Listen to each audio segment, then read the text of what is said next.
nuk ka parti që mund të pretendoj se i fiton 80 e më shumë deputet. Kemi hyrë në pjesën e fundit të muajit prill dhe para vetës, siç e dimë të gjithë, kemi një afat kushtetues i cili po afron.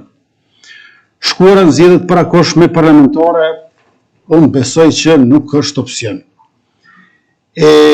Zgjedhja e presidentit është detyrë kushtetuese e të zgjedhurve të popullit.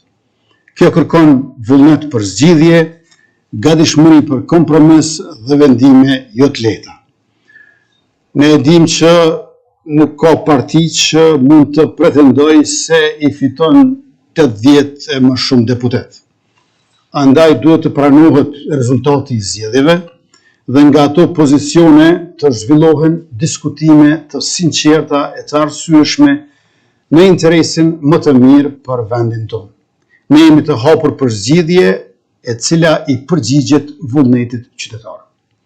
Shteti ynë ka nevojë për stabilitet institucional, veçmas në këtë kohë të trazuar nga zhvillimet e tensionet gjeopolitike. Por përtej kësaj ka nevojë për një stabilitet dhe parashikueshmëri, sepse qytetarët kanë bërë zgjedhjen e tyre në 28 dhjetor, pra para vetëm 113 ditësh.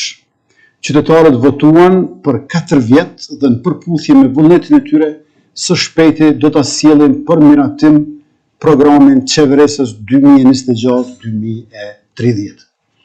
Jemi të bindur që një cikël i ri zgjedhor nuk sjell ndryshime të mëdha në rezultat, por mund t'i vonojë punët e mira dhe të na humbas mundësi e fonde, si dhe të krijojë shpenzime të tjera të panevojshme, duke filluar nga së paku 10 milion euro për KQZ.